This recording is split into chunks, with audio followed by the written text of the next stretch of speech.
the.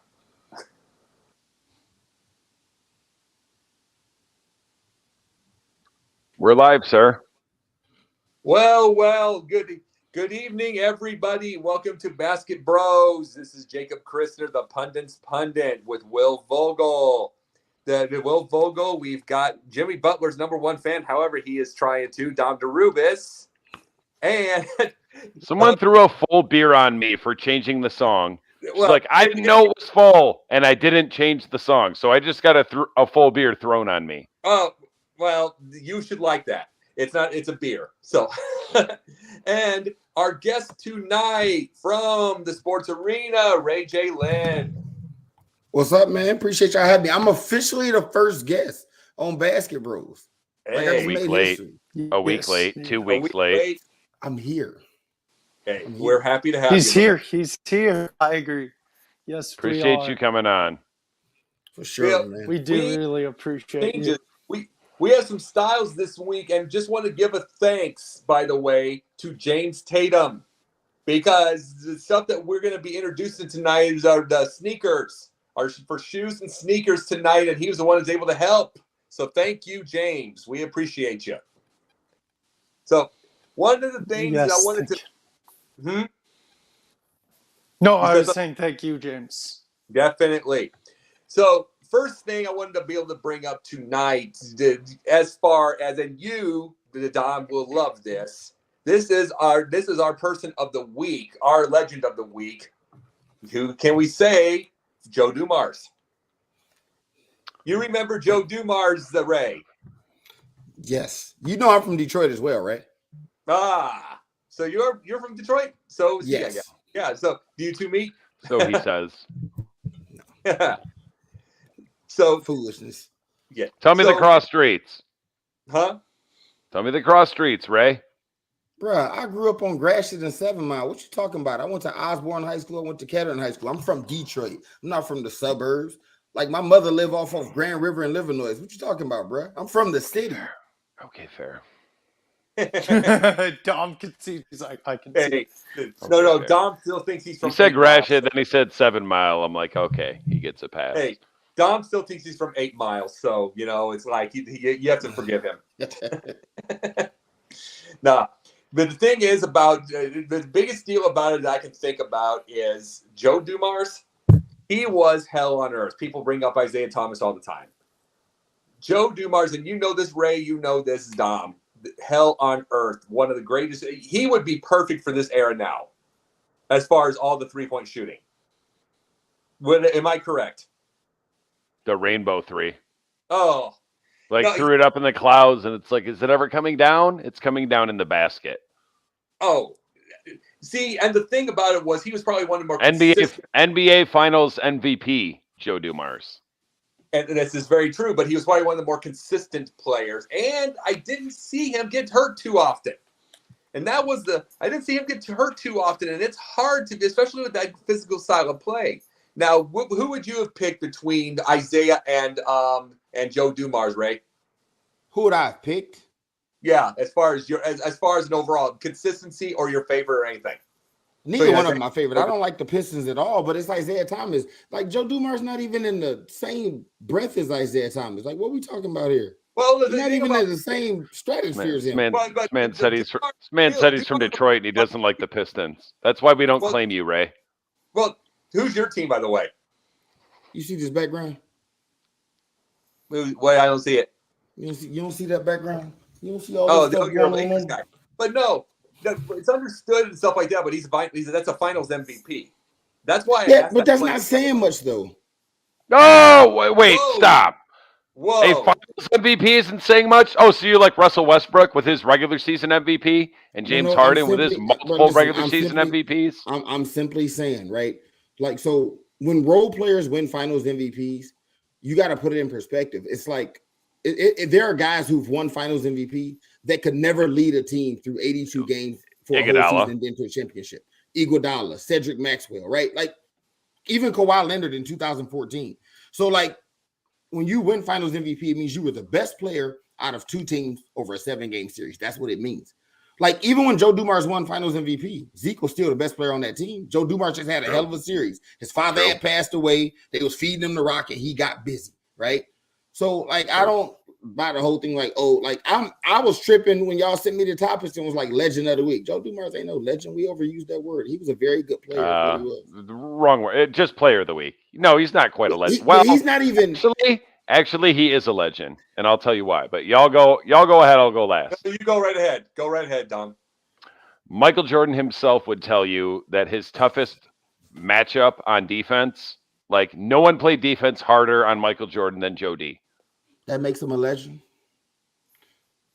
You know what's funny? If he checked the best player in NBA history better than anyone else by the best player in history's own admission. Listen, then you know what? You know what's funny? Semi-legend. 1,000% knew that quote would come up. Like when I saw the topics involve Joe Dumars, I said somebody's gonna say Michael Jordan even said Michael Jordan. That's a big deal.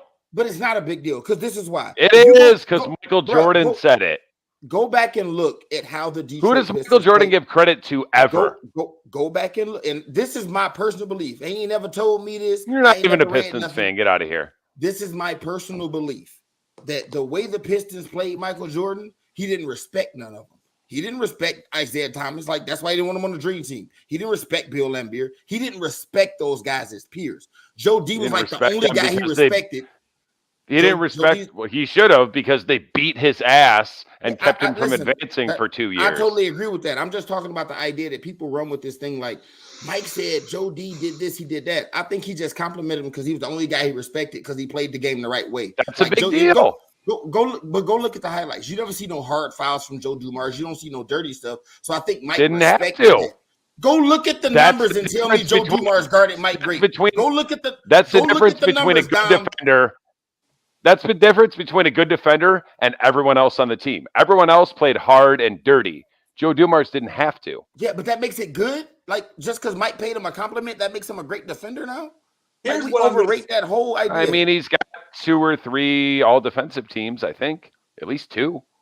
Yeah, but it's 3. But here's the deal.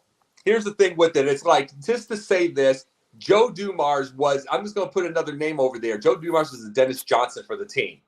It's like they're not Isaiah, you're right. Isaiah was the star, but he was the Dennis Johnson of that team for the Celtics had. He basically ran what he needed to, and he gave it off to the star. But he did his job, and he was a great defender. Dennis Johnson was a great defender. He blocked up on Magic Johnson in '84. So DJ. Right. I might be biased because I have big respect for players that play defense. That's why I love Jimmy Butler. That's the main reason I love Jimmy Butler. So what I have to say about Joe Dumars, in my opinion, he and Isaiah Thomas should be in the conversation for top 5 backcourt of all time. Not saying they're number 1, but top 5. In my opinion. Near the 5. If they're not 5, they're you top got Steph. 7. There's Stephen Clay. There's a bunch. There's so many to name. Yeah, but no, we have those, but it's like I would go 10 because I'm still gonna go all the way back to the 70s. Probably top 10. Yeah, probably top 10. Ray's right. He's not a legend. But also, Dom and I were talking. Besides being a Pistons player, he was also an executive. God awful one. I think God awful one. So was made one. Oh, he was. Yeah, Joe D made one good draft pick and one good trade. The rest of it, atrocious. Does Isaiah he built a championship team though? I think they'll always be remembered as one of the greatest backcourts because, like, you have Steph and Clay now, right?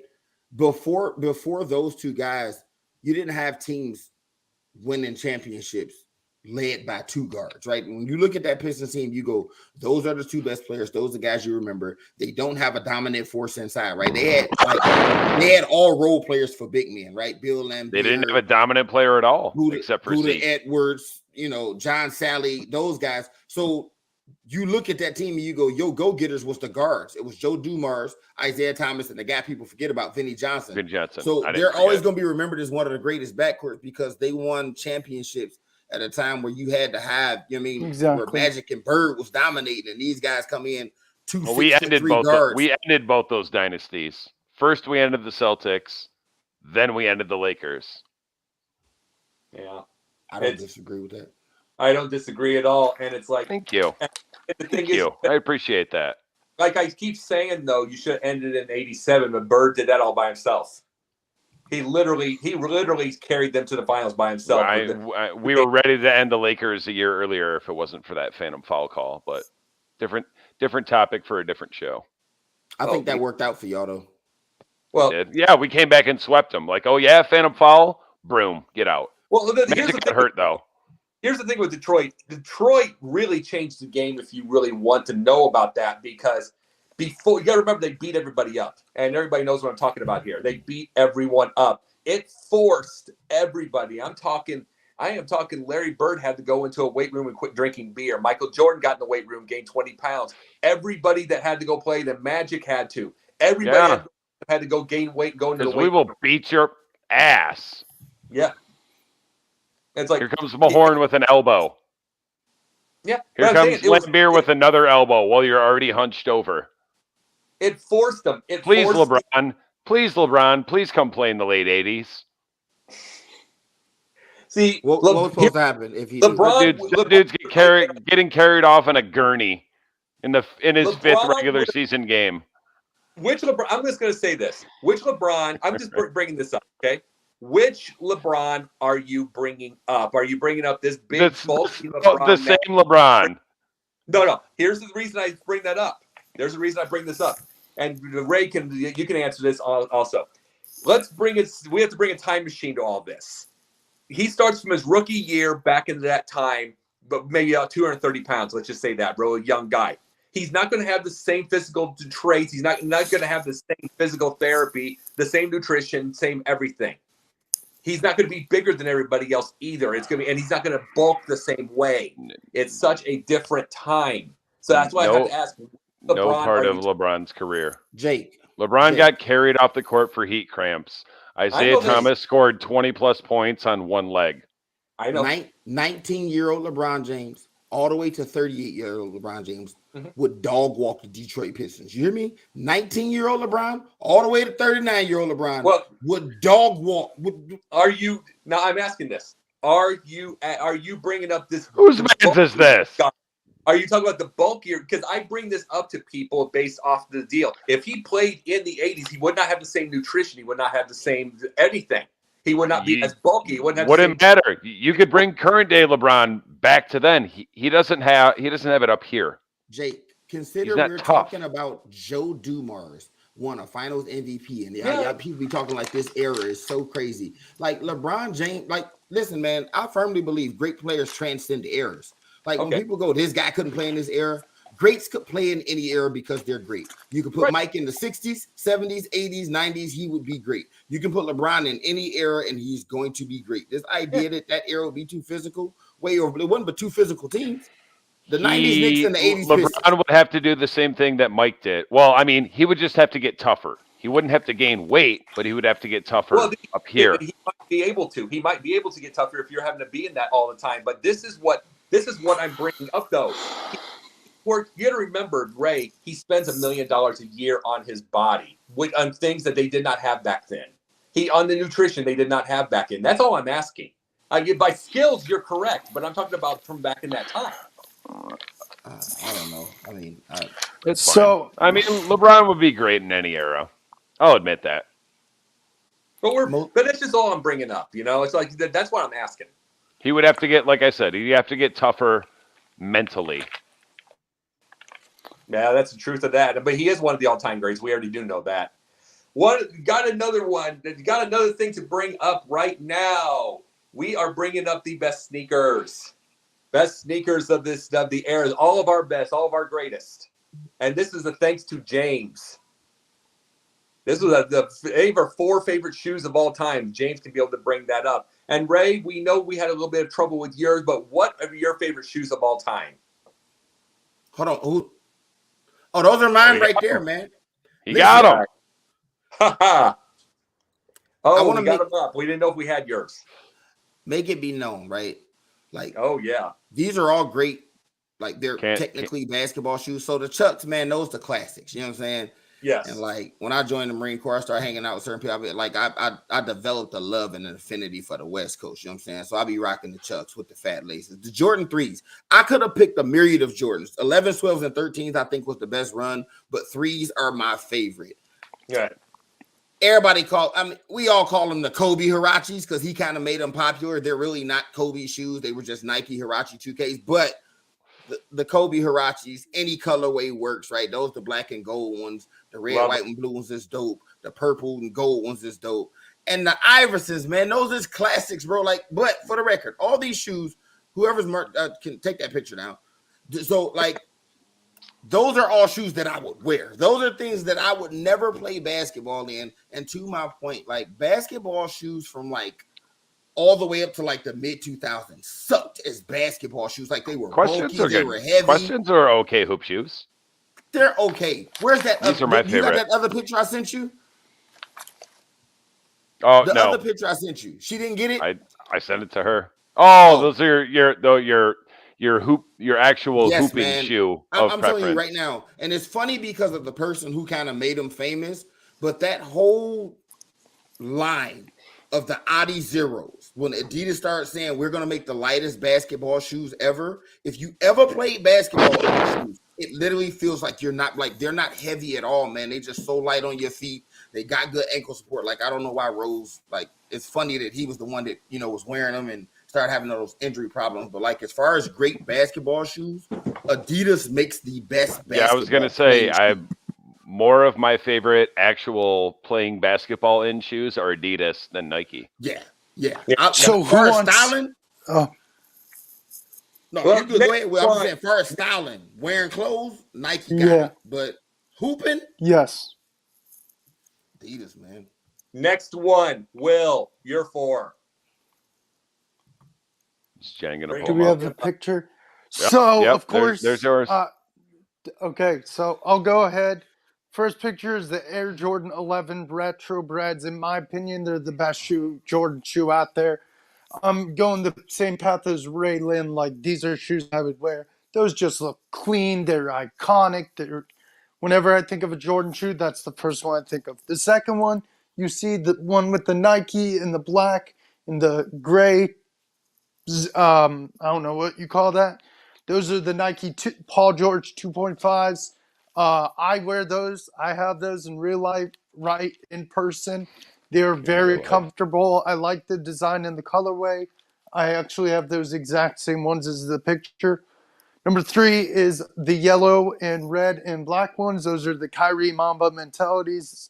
The thing I like about them, I know you could only probably wear those with like black and red and yellow, but like the thing I like about it is it's homage to Kobe, and I like the colorway and the design of the shoe. It just looks really cool. Like, it's a half Kyrie logo, half Kobe logo, so very cool. And lastly, you see this one, and this is the second Jordan. I think of the Jordan 1 OG Chicago's. They're like so iconic. Whenever you think of Jordan shoes, I know I said that the Bread 11s I think of, but these are also Jordans I think of whenever I think of Michael Jordan shoes.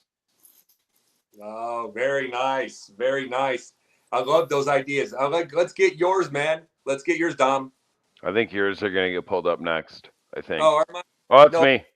Oh, I yours? own 3 of those No, pairs. those are Dom's. Yep. Yeah. Top left is Win Like 96 Jordan 11s. Those are the coolest looking Jordans by far and the best colorway. To the right of that are the Adidas Crazy 8. Those are Kobe, not his first signature shoes, but one of the first shoes he ever wore, and they were great hoop shoes. Bottom left is Nike Total Max Up Tempos. I mostly just like, they're a little heavy, but they're good hoop shoes. I just love them because all of that neon yellow.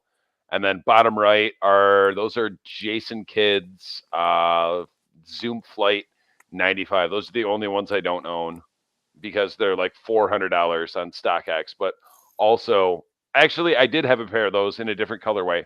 Super light, super nice hoop shoes, but they fell apart quickly just because I wore the shit out of them. Very awesome. Very cool. Those are, see, the thing about it is, let's bring up mine right now. Let me show you this because I am really, here's all we have. Weapons. Sure. Number one, you could obviously see the bird weapons, the Converse weapons. I had those. Why didn't he wear the white and green ones? He did when he was near the Chucks, but he had these. He wore these. I had these as a kid. Loved them, and to this day, I'm looking. I mean, and Ray, do you collect shoes? I do. Like, that's why it was funny. I'm a shoe head. Y'all asked me to pick. I got made fun of. A chick called me girly for being a sneakerhead. She's like, "You have more shoes than me." I'm like, "Yeah, and so." Yeah. And okay, and do either of you have the weapons? I don't have a single pair of Converse in my arsenal. These never had weapons, and I can't wear Chucks. My feet are messed up. Reason I ask either of you if you had the weapons, because I had them as a kid. Of course, you outgrow them when you're a kid. These are the hardest dang things to find. Hardest. I'm trying to collect shoes, be able to do all that. It is very hard to find, very, very hard to find a weapon. And the last one I found was maybe a year ago, StockX, and it went quick. So, I mean, it's ridiculous. Or GOAT, GOAT. Yeah. But the hardest ever. The second one, I'm going to say this right then and there. The second one right on that kind of thing right there, the pump, I own those exact ones. And the pump sucked as a basketball shoe, but it made you pretend it. It sucked as a basketball shoe. I wore them out too quickly. But, huh? I never hooped in pump basketball shoes. I've had a couple pair of pumps over the years. I believe the ads. I wore them out. It's crazy how a moment can make something infamous. D Brown made those shoes so popular. Oh, those are the D's. He did. Yeah, this number. Yeah. The third in the bottom. Third in the bottom. Let's see, the LeBrons. I just love that color. I love that color scheme. Absolutely love the color scheme. But I have a gold and black fetish in a way. If you can see that thing, I love the look. That is something that's the only ones I've never owned.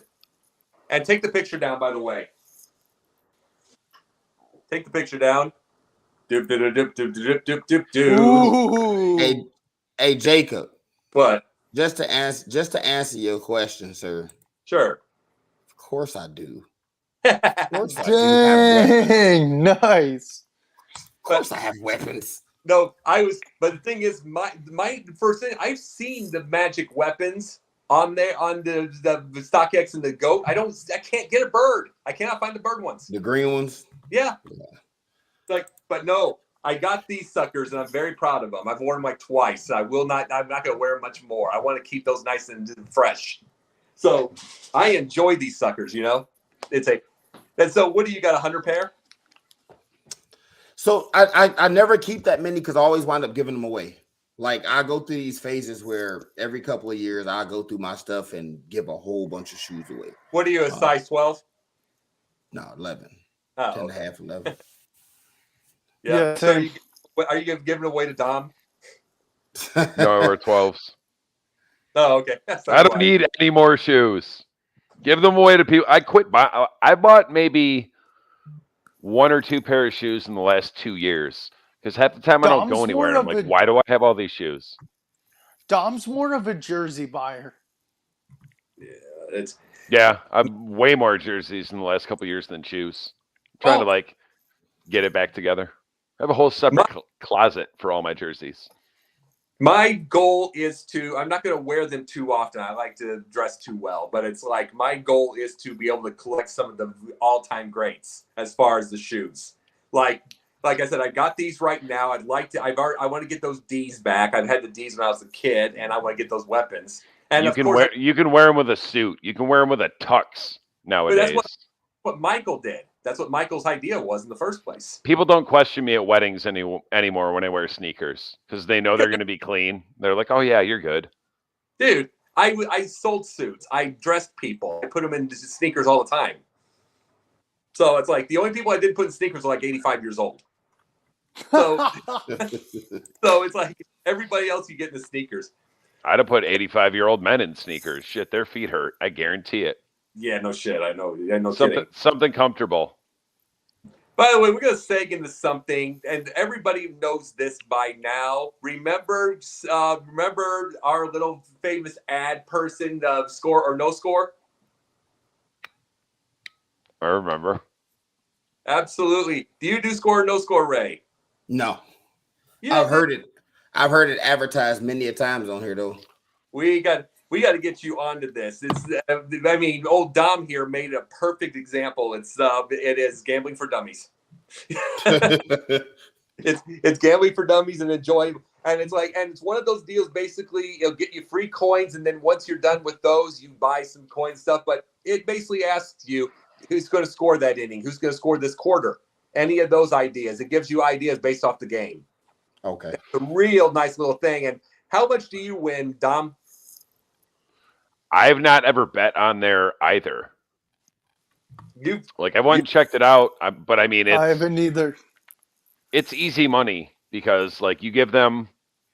I mean, I want to say they match your money or your bets up to like 20, 25, $30. Get to it.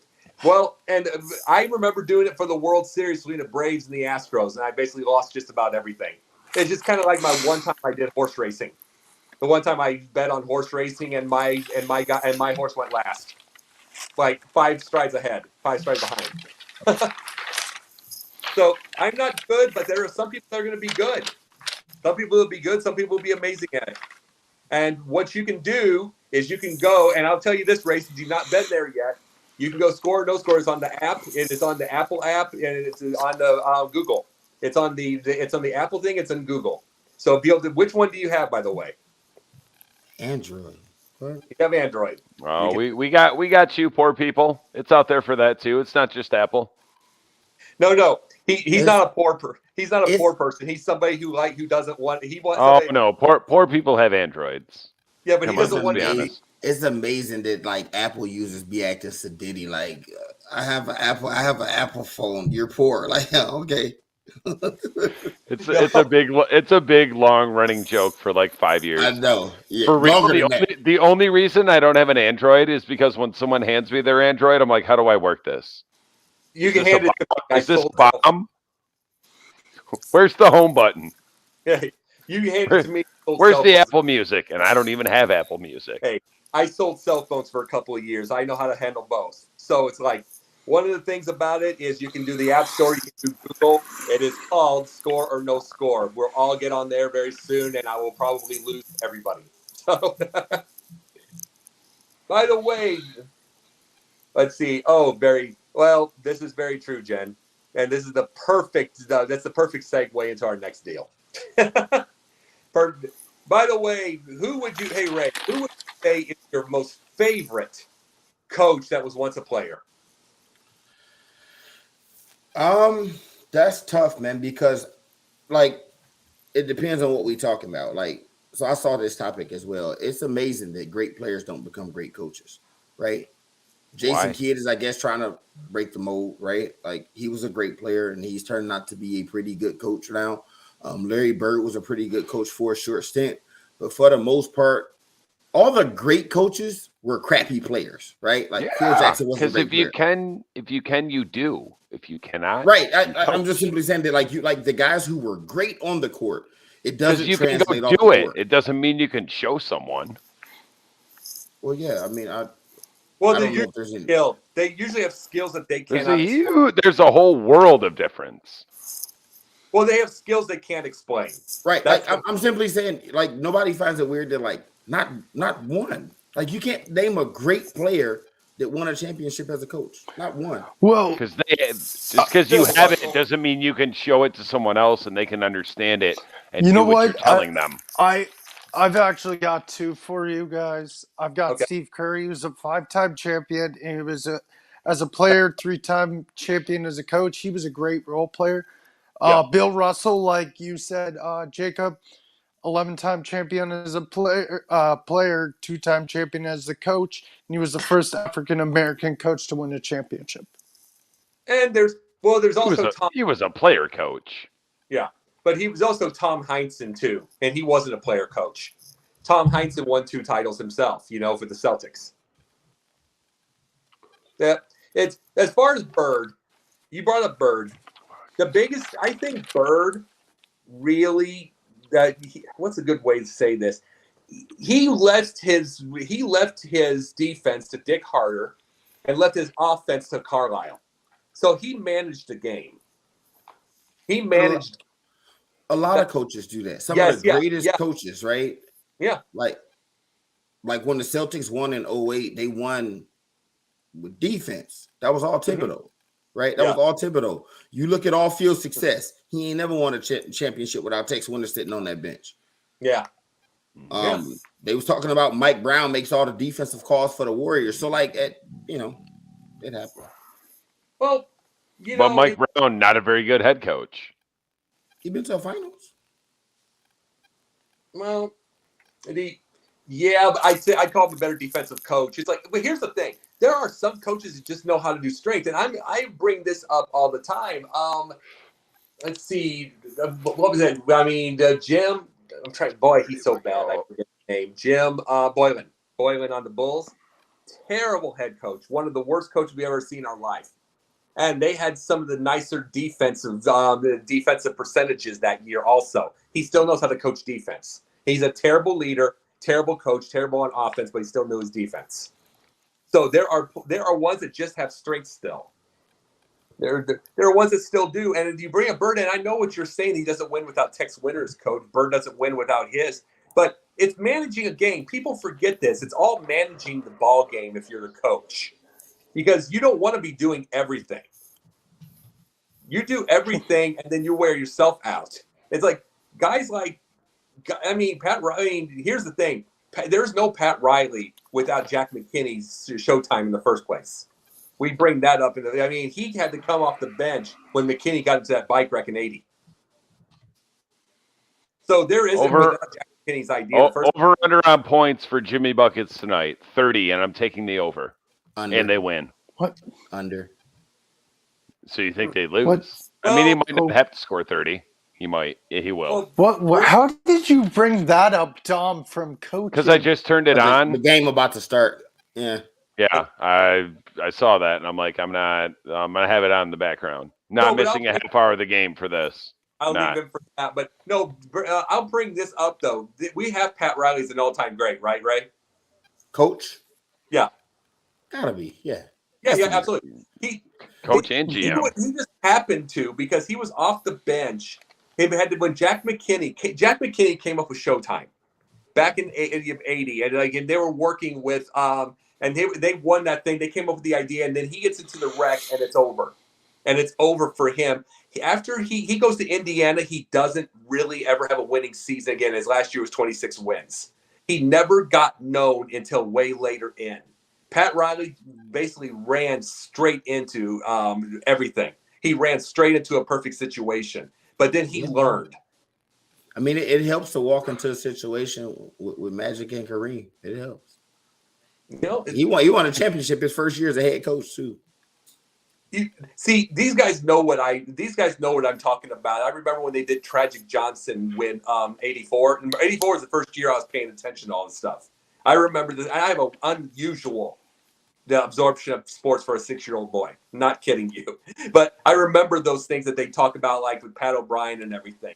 And they say Tragic Johnson. And the older I get, the more I think back. I'm like, they made 3 titles in 4 years and won 2 titles, and they were calling him Tragic.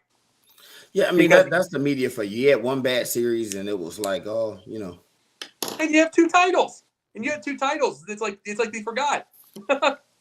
The only Tragic I acknowledge is Trayton Langdon. Why do you say that? Tragic Langdon?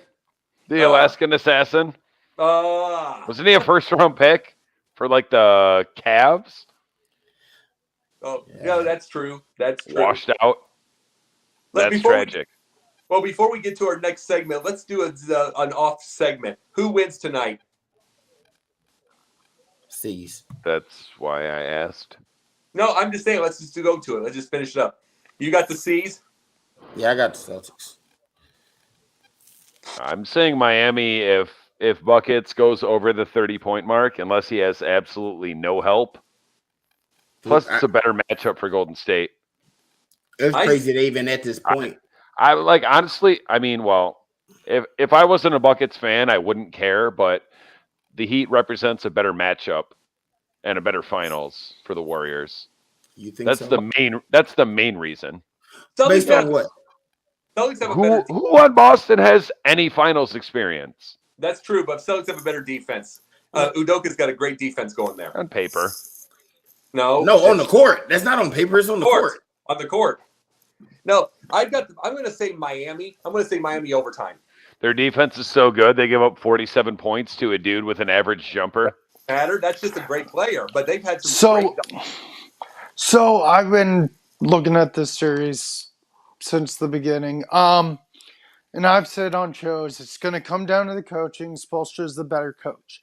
Who I am actually going for is Boston. I want them to get over the narrative. And Jason Tatum and Jaylen Brown, I remember, and you guys probably remember, at the beginning of the year, they're like, oh, you need to break these two up. You need to break these two up. These two need to play on separate teams. I think they're going to use that as motivation, be like, you know what? They wanted to break us up in the beginning of the year, and boom, now we're in the finals. There's no point to break it up. Well, one of the things I can see Miami winning in overtime, but it's like it doesn't matter. In basketball, someone can have a big 47-point game. It doesn't mean that the team can't play defense.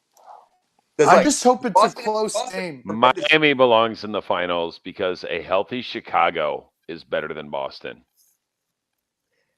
That's the most ridiculous thing you done said tonight. And you said a lot of ridiculous stuff tonight. And that not yet takes the cake. Not yet. Tell me they weren't.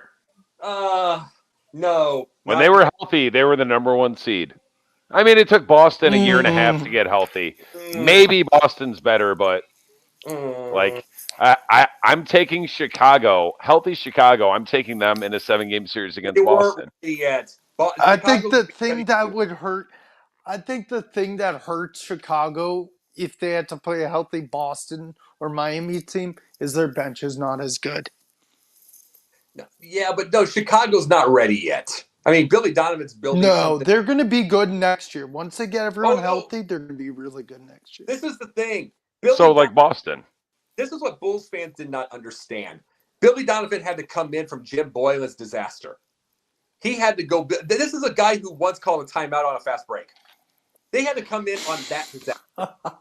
He had to come in on that disaster, and he had to really just completely renovate that whole thing. It was kind of like the Money Pit. If anybody see that show in the 80s, that movie in the 80s, it was exactly like that. It was a disaster. And they got 31 wins first year, the 41. He's going to keep building. He's going to keep building on that team. It's going to get better, but they're not ready to beat a Boston yet. They're not. They need to do one trade in my eyes. I'm sorry. I know he was the main man in Orlando because Orlando was piss poor. You got to trade Vucevic for a better center. Why do you think that? I mean, supposedly Zach LaVine wants to go and waste the rest of his career in L.A. I don't think Zach LaVine is the dumbest thing he could do. That'd be the dumbest thing he could do is waste. Agree, 100%. I mean, you can be a hero in Chicago. You can be a deity in Chicago. Los Angeles, they forget. I mean, they still talk about Magic, but it's like they talk about Magic and Kobe. You have to be extra special. LA doesn't really care about the Lakers lately. Ray, you know this. You think the Lakers should do this offseason? Well, they got Darvin out. They got Darvin Ham. For one thing, he's a good coach. Trade LeBron. Trade him. Because by itself, here's the thing. Trade Russ for John Wall, because it's the only person you can trade him for. LeBron wears out after 4 years on every team. So wait, let's hear. I want to hear what Ray Lynn. I want to hear what the Lakers fan has to say. No, I want to know, like, Will, you said Darvin Ham. They said they got Darvin Ham. You said he's a good coach. Based on what? I didn't say he's a good coach. I feel like he was not a good coach, but he was a good assistant. I think he can help. He'll be a good quite a yes bit. man for the GM. Yeah. Yeah, man. I don't know, man. We have a mess. We really do. Like last off season. I mean, if you go all the way back to everything we gave up for AD, which I was never mad at, and it panned out, we got a championship out of it, right? But then it was like we got greedy and they got worse and worse. And then we went and Older. picked up all these old guys, LeBron's friends. Like if you look at the Lakers roster at the beginning of last year, man, it's like, wait a minute. So it's LeBron and AD. Then we got Russ, Rondo. I don't know, why would you want those two guys on the same team with LeBron James, who is a de facto point guard his whole career, right? Melo. And then like these were supposed to be big signings like Kent Bazemore, Trevor Reeves. It's like, bro, this team would have been really good in 2014. Yeah. It's 2022. You know what I mean? Like, I don't know what we're doing. Well, man. losing Caruso wasn't good. Losing Caruso was not a good thing. I am just going to say that. Losing Ingram and Lonzo Ball and Kyle Kuzma were the big problems. Here's the thing with a guy like here's the thing like with a guy like Caruso, right? Right. When he plays for your team and you're winning, yeah, you can see the value in a Caruso. Sure. But Caruso's come and go. They're replaceable, right? Like they didn't replace him. No, they didn't replace him properly. yeah. I'm just simply saying, if you have a championship caliber team, right? Yeah. You can't look at a team and go, we don't have Caruso now. Like if Caruso makes or break you, you're not a championship team. You get what I'm saying? Facts. It's like you look at the Warriors right now, and I'm just using them, right? Gary Payton got hurt and they missed a beat, and he's very integral to what they was doing.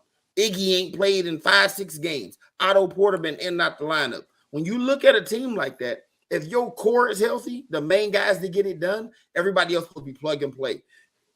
If Steph is out there, Clay is out there, Draymond and JP, even Wiggins been healthy, then you live with whoever else. So, like, us not replacing Alex Caruso can't be, like, the reason we're not good. He was expendable. Alex Caruso wasn't going to make the Lakers good. I'm just saying Alex Caruso wasn't going to make the Lakers good this year. I agree. I agree 100%. I'm not saying that, but it's those kind of role players. I'm just saying this, though. It's those kind of role players that they're kind of a heartbeat of a team. And if you lose the heartbeat, I know what you're saying with this. My Bears had that back in the 90s. One player like that. He's not going to be a Super Bowl guy, but you get a heartbeat and you lose the heartbeat, it's over, you know? And listen, Alex Caruso was never our heartbeat. Like Alex Caruso, he was a fan favorite, right?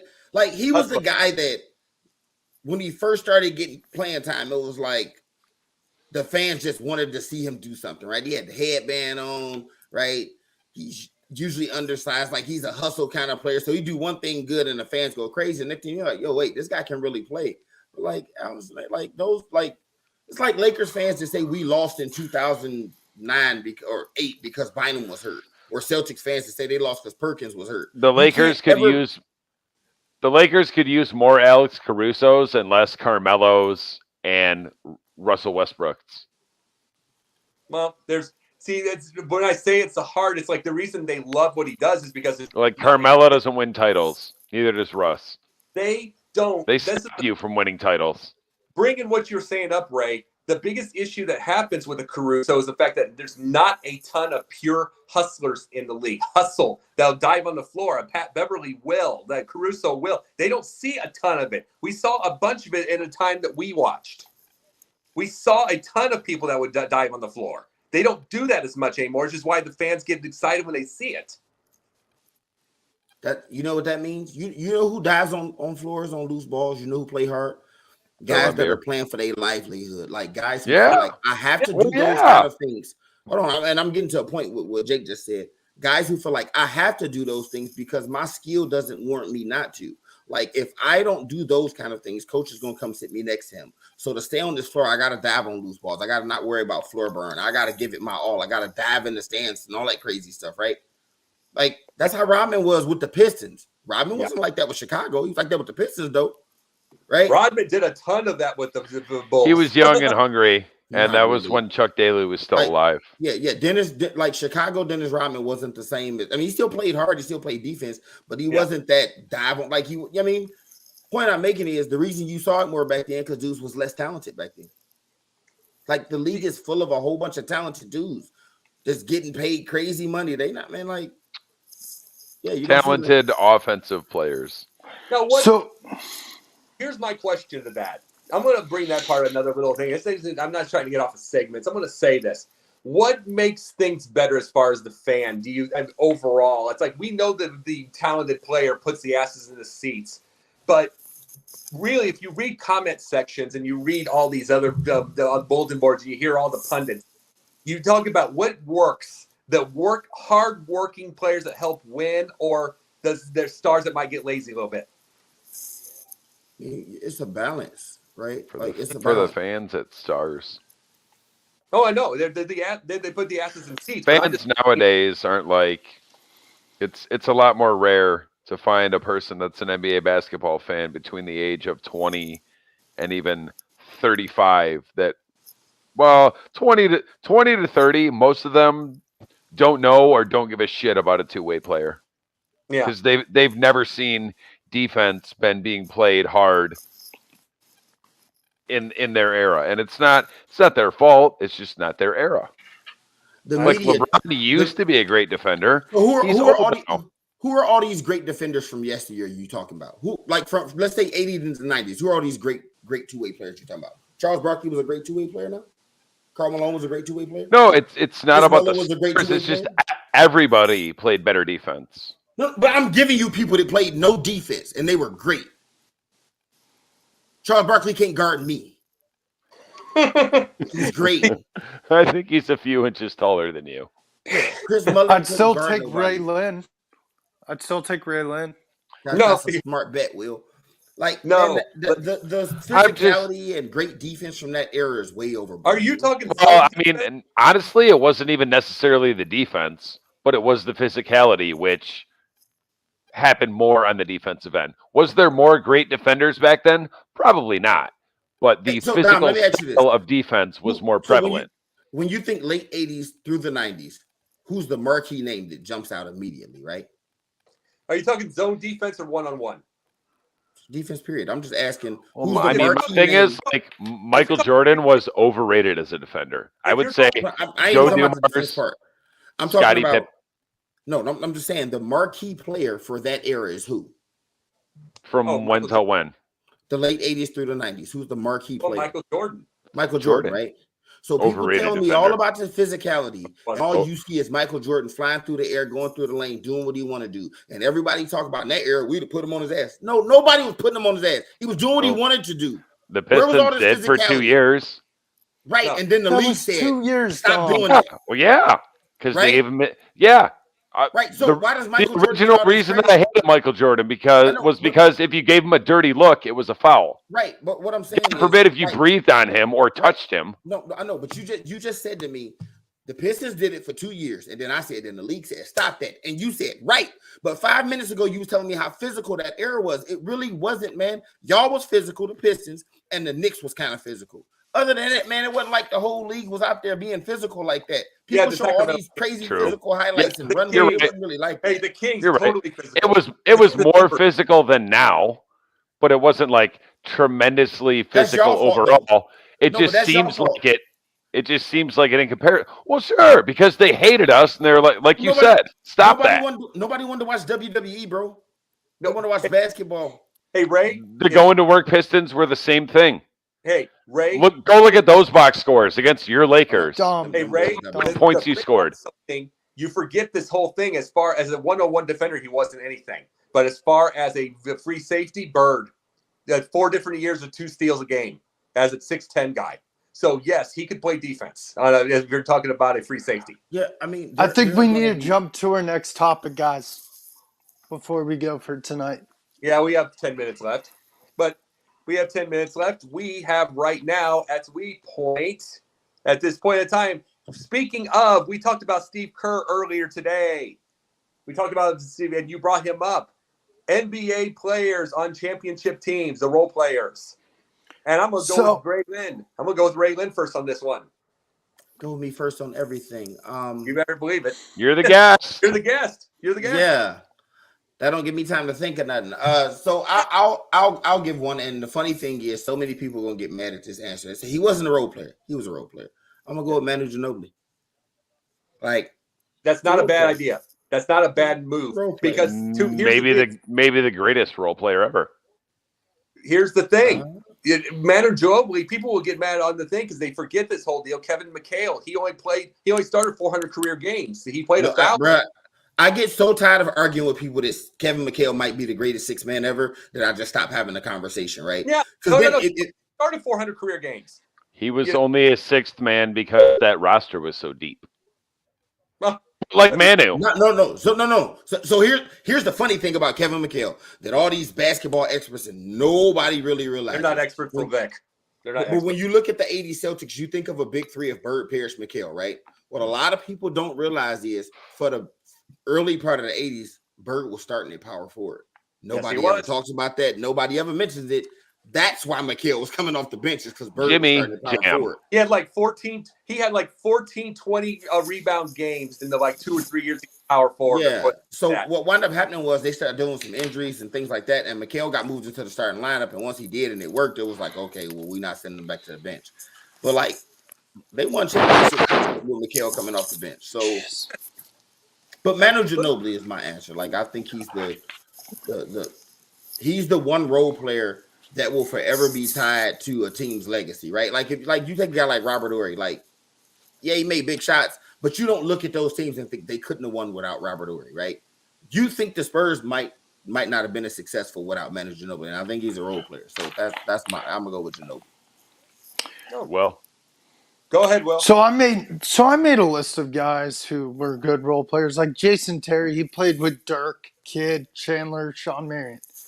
Bruce Bowen played with Tim Duncan, David Robinson, Manu Ginobili, Tony Parker. Casey Jones played with Bill Russell, Bob Cousy, Sam Jones, Heinsohn. Let me finish. Fat Lowry getting his shot blocked. Okay. Let him go. Let him go, dude. Let Will go. Sorry. Please shut the TV off. Tommy Heinsohn, John Havlicek. Danny Ainge played with Bird, Mchale, and Parrish. Kerr played with Rodman, MJ, and Pippen. All great players, all fun players to watch. But I agree with Ray Lynn. Even though I made this list, I agree with Ray Lynn. Look, Tim Duncan and Tony Parker were the main guys. And then you have Manu, who would come off and just shoot three after three after three. And he helped. If I'm not wrong, he also helped Argentina win the gold medal in the 2004 Olympics or something like that. But he was overall a great and fun player to watch. So, like I said, even though I made this whole list, Manu is definitely it for sure. Mine's going to be Kerr. I'm going to put Kerr and Paxson first off because we talked about the Michael Jordan. Yeah, but Byron Scott too. I'll talk about him in a second. No, the thing about it, Michael Jordan, the 63-point game doesn't happen without John Paxson hitting a game winner in Indiana because they don't get to the playoffs without that. Paxson hit quite a few game winners. And Steve Kerr, we already know about this. And what did Steve Kerr? If someone correct me. Steve Kerr won 3 or 4 straight titles as a player between the Bulls and then the San Antonio. He won multiple titles. I want to say 5. No, he got 6. But I'm talking about he got 6 or 5 or 6 as far as player. Poor man Torrey. Huh? I think poor 4. man Torrey. White Horry. Not even. Not on his. Not best even. Day. No. But Byron Scott, another. Byron Scott's another. I grew up watching him. That guy could hit 3. He could hit from absolutely anywhere, and he was so athletic. And so you better believe I got love for it. I had hate way back when for Byron Scott. Now I've got love for him. And not a terrible coach. He wasn't a great coach. He wasn't a terrible one. He has a good mind for the game. So I'll just say sorry. Go ahead. I'll just say one more thing about Manu. The reason I said Manu, not only to agree with Ray Lynn, he proved great points, and I watched Manu. I watched Manu's whole career. But that's all I wanted to see. Role player. Let me give you another role player, Bobby Jones, Philadelphia. Yes. His defense, his hard-nosed play, he absolutely was one of the top role players, for what he could be able to do. And, he could jump a little bit. He's kind of like Tom Chambers at that time. Here, let's do this. Let's make Dom very proud. Tayshaun Prince. How about that? That guy had a shot. That guy. I always wanted to see Tayshaun go That somewhere guy was a else fun and be player. an elevated option in the offense because he could guard 1 through 4. Well, dude, he had about a 12-foot. So who's your vertical? Dude, he had about a 12-foot wingspan. 7. So who's your role player, Dom? 7'2" or something. I gotta go Big Shot Bob. Like, is he an integral player on a championship team? You could say no, but his name is Big Shot. He also cost the Pistons a second title because we'll just leave a guy named Big Shot open. I mean, that was the last or second to last of his 6 rings. How many does he have? 6? 7? 7. So that was his 6th or 7th. So he's already got 5, making his living doing that because even when he was young and he was in Houston, he wasn't a star. Yeah. He was just a younger, better role player that got more minutes. Like, you guard a guy named Big Shot, you might win a title. You don't, you lose. Jen asked about Muggsy Bogues. That's another one. And Muggsy was a scrapper. He was. Yeah, I mean, the question was role players on championship teams, right? Let's see. Oh, that's Yes. true. That's true. I forgot. Jen, I'm sorry. Yeah, we didn't win it. Charlotte has never even been. Have they been to a conference finals ever? Well, you can change the rules. Let's go without the championship I don't teams. think- Let's do it. Why not? Okay, Muggsy. Why not? Because I mean, he and Spud Webb, for instance. Spud Webb was and then we want to talk about this Kevin Willis, he was a role player on the final championship team. Would you Spud Webb say was a way better scorer than Muggsy? So was Earl Boykins. I want to hear what Muggsy is the Jacob's 3rd best of the short guys. I want to hear what Jacob's opinion. John Starks. Speak of not championship teams. Tough player.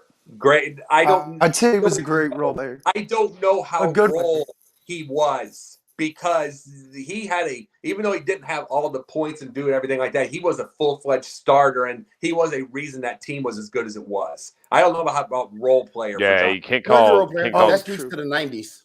That speaks to the 90s, though. That speaks to the 90s, though. A lot of teams had one superstar and a bunch of okay guys. Like that's how the Houston Rockets was in '94. Who was the second best player on that Knicks team with Patrick Ewing? Probably John Starks. All right. They operated.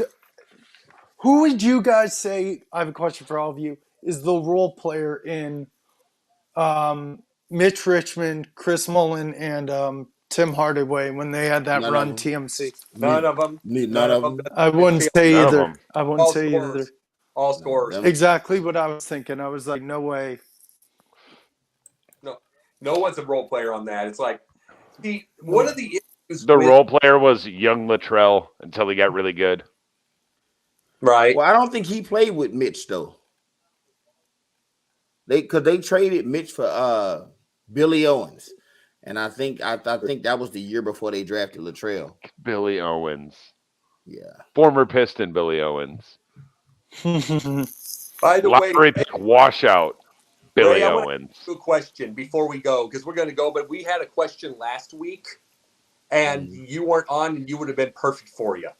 Okay. Greatest what if in NBA history? As trade anything. Grant Hill, and it's not even close. Like I almost get offended. Bring up the Pistons. Listen, I almost get offended when people do all these memes and pictures and talk about these what if players: Derrick Rose, Brandon Roy, Anthony Hardaway, Greg Oden, and all that. Let me tell you something, man. None of those guys were about to be the face of the NBA. That's who Grant Hill was. Like, go back and look. Go look at what Grant Hill was doing his last two. First of all, go look what he did his rookie year, 25-5. And then he just kept elevating. This is a guy who was leading his team in scoring. Rookie of the year, wasn't he? It shouldn't have been no Cole. It shouldn't even been no Cole rookie of the year. Go look up Jason Kidd and Grant Hill's rookie years and tell me how it's Cole. First point forward I ever remember was Grant Hill. I can't say that because he came after Scottie Pippen. So he was just better. Okay, fair. Right? He was better. He was a better version of Scottie Pippen. I tell people this all the time. Grant Hill was LeBron James light before we saw LeBron James. That's what he was. I agree. He was that good. Well, I wanted to end it right there because, guys, I wish we would have had you last week because I gotten that answer. But right now we are at 1 hour, and this is the end of the show. Ray, tell us where you're at every week. Listen, Thank you, man, Ray. sports- First up, thank you, Ray. Awesome to have you as our first guest. Definitely. Hey, I appreciate it. History being made. First guest on Basket Bros. Absolutely. But y'all know what it is, man. Sideline Sports. It's a takeover out here, man. We doing shows You better every believe. day out here somewhere. But y'all can catch me on the Sports Arena on Mondays and Wednesdays night at 10 o'clock p.m. Facebook Live, YouTube Live. And y'all can check me out on Facebook and YouTube. Sports Reporter without pay. That's all you got to do. SRWOP. And that's me. You'll find me. Hot takes, blogs, vlogs, the whole nine. And he's going to have to throw away that hat the minute he gets paid. We got that thing there. Okay, Will, what are we seeing? No, you just put a $sign over the O. True. Sports reporters with pay. Yes. You guys Okay. can find me on during the regular season on the NBA Carousel. Thursday nights, the sip off.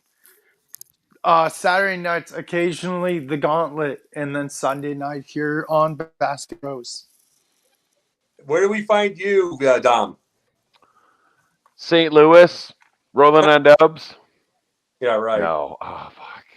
If don't you want- don't know by now, come They make check me Detroit- out. Detroit Dom, They make Gauntlet, Basket Bros, Sip Off, NBA Carousel, NFL Carousel, my Lion shows, Kneecap Biting with Smoke and Jeremy B. Sideline Sports, we're everywhere. Yep. And what you'll find me during the regular season, Monday nights, with a better team, thankfully, next year will be on the Carousel. Tuesday nights, I'm on Confidential with roughly 800% of the Sideline Sports. Thursday nights with my show with Jennifer Lewis. Thank you very much. Does Pundit. And Sunday nights here. Plus I'm a published person in some Inscriber magazine. I got a bunch of things going on right now. So thanks, everybody. Thank you, Ray, for making history. We're going to have a pile of things. We'll definitely have you back more often. Thank you, Jen Matthews Lewis, for producing. We appreciate the F out of you. Yes, we do. And thank you, James. Have a good night. Did Dom just censor himself after he just